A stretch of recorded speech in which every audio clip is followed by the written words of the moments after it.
हे काही स्वागत आहे आपलं आजच्या नवीन ब्लॉगमध्ये. तर आपला ब्लॉग खूप दिवसापासून येत नाही भावांनो. तर त्याला कारण तुम्हाला सांगितलं मी आधी की आपण आता सध्या जॉबला लागलेलो आहे. तर आपण एका कंपनीमध्ये लागलेलो आहे, पण त्या ठिकाणी आपण परमनंट नाही, म्हणजे असं काय म्हणतात त्याला. तर आपण कॉन्ट्रॅक्टमध्ये लागलेलो आहे. तर त्यामुळे आपल्याला मोबाईल अलाउड नाही तिथं, पण तरी आपला मोबाईल येऊन जातो मध्ये. पण सध्या मी मोबाईल पण नेत नाही तिथं, कारण की सापडलं तर लई बेकार गंमत होऊन जाईल आपल्याबरोबर, आणि आपल्या काकाची पण जॉब जाऊ शकते त्यामुळं. तर आता आपण आलेलो होतो भाई इथं डोंगरावरती. तर म्हटलं आज आपला ब्लॉग पण शूट करू आपण. आणि बाकी काय म्हणता तुम्ही सर्वजण?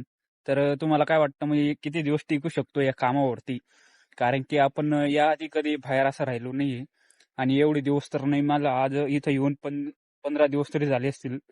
मी 9 तारखेला जॉईनिंग केली होती, आणि आता मला 24 तारीख आहे आज तुमची.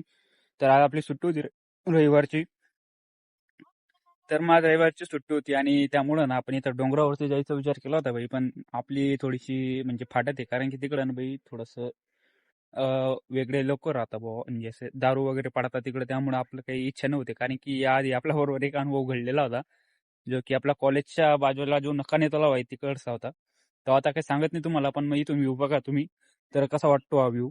जर हा आहे आपला चाकणचा, म्हणजे आपलं चाकण जे आहे भाऊ, तिकडून आपला तो रस्ता दिसतोय. तिकडून जर इकडे गेलो तर इकडं असं चाकण आहे त्या डोंगराचं पलीकडं, असं वाटतं मला. आणि इकडं बघा, हे असा काही व्ह्यू आहे इकडं. आणि आता आपण आहे त्या डोंगरावरती. ते डोंगर अजून खूप वरती आहे, आणि आपण तरी एवढ्या वरती आलेलो आहे. बाकी आपण ते तिकडे उभं होतो, पण मग आपण सध्या इकडे आलो होतो कारण की आपलं म्हणजे आपल्याला घरी जायचं होतं. पण म्हटलं जाऊ दे, आज आपला ब्लॉग तरी काढू आपण. त्यामुळे आपण थोडासा वरती तरी जाऊ अजून, आणि वरून बघू कसं वाटतं थोडंफार. तर आता वरती गेल्यावरती दाखवतो तुम्हाला. तर अजून एवढ्या वरती डोंगर आहे भाई, पण मग आपण इथेच थांबलो कारण की हा व्ह्यू पाहिजे होता आपल्याला, जो की सनसेटचा आहे. 1 मिनिट आता दिसतोय तुम्हाला. तिकडे आता डोंगरची आड आपल्या सूर्यदेवता जातील, आणि तो सनसेट होईल. त्यानंतर इकडून पाहू शकता भाई तुम्ही, जो की असा नजारा आहे. Sorry, once move again. This is the nature of beauty. वेगळ्या बाई शेती, आणि वरून जी काही दिसतं बाई एकच नंबर वाटतं डायरेक्ट. पण नेमकं तिकडं काय आहे? थांबा 1 मिनिट झूम करून पाहू आपण इकडं. कुठे गेलं? हा, हे वाला. हे जे मिड मध्ये दिसतंय बाई तुम्हाला, ते काय नेमकं मला पण माहिती नाही. पण ते तिरकस दिसतंय बे, असं तिरकस. तर बघू आपण काय विषय त्याचा वाला. पण बाकी इकडं तुम्ही पाहू शकता बाई, इकडचा जो व्ह्यू आहे थोडा, तो थोडा बरा आहे. पण इकडे जर पाहिलं ना भाई, एकच नंबर येतोय व्ह्यू. कारण की इकडं जी शेती होती ती एकच नंबर आहे.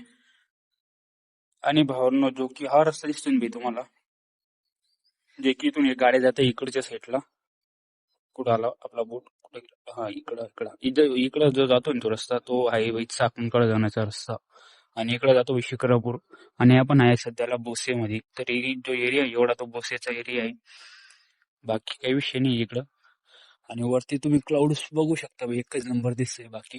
पण इकडचा जो व्ह्यू आहे क्लाउडचा, तो बघा तुम्ही, एकच नंबर. आणि चिंदा मामा पण आलेला आहे. कुठे गेला चिंदा मामा? हा, चिंदा मामा. त्यानंतर इकडे क्लाउड्सचा व्ह्यू पाहू शकता भाई तुम्ही, एकच नंबर आहे भाई. थांबा आपण झूम अप करू.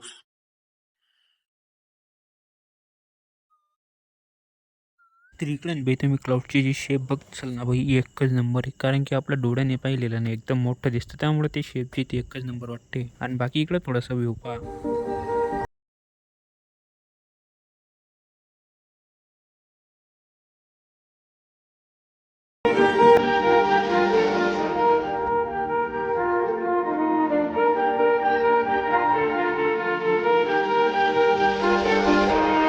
तर मग भाई आता आपली फाटायला लागली, कारण की आपल्याला रस्ता आलो तिकडून पुढून तरी.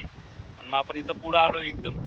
पण तरी आपलं घर इथं जवळ आलं, तरी आपण इकडं भटकडे भाई. म्हणजे आपल्या रस्ता नाही सापडले ते. त्यामुळं मावशी बोलली होती मला की तू एकटा नको जाऊ. पण आपली गाडी पण आहे किडे भाई, मग काय आपण येऊन गेलो. पण आता हा रस्ता कुठं जातो तो बघावं लागेल. आणि इकडे आहे आपलं घर. मग तुम्हाला दाखवतो. हे जे गुलाबीवालं घर आहे ना भाई, ते आपलं आहे मावशीचं. आता इकडून आपण कुठं जाऊ काय माहिती, का तिकडं पुढं उतरू आपण, ते पण नाही माहिती. आता आलो पण मी इकडे ते मंदिर बघा आणि एक वरती मंदिर आहे जो की इकडूनच रस्ता असा कुठंतरी तिकडं आलो आपण घराच्या थोडा पुढं आहे. पण हे मंदिर आहे माहिती आहे कोणतं काय माहीत नाही. आपण जाऊ एक दिवशी तिकडे पुढच्या रविवारी प्लॅन करू. आणि भावांनो तुम्ही अशाच ब्लॉग्ससाठी सबस्क्राईब करून ठेवा आपल्या चॅनलला हितेश माळी ब्लॉग्सला. तर ब्लॉग्स आपण कधीमध्ये आता टाकणार आहे तरी रेग्युलर नसणार फक्त एवढं आहे. आणि भेटू आपण आता पुढच्या ब्लॉगमध्ये तेवढ्यासाठी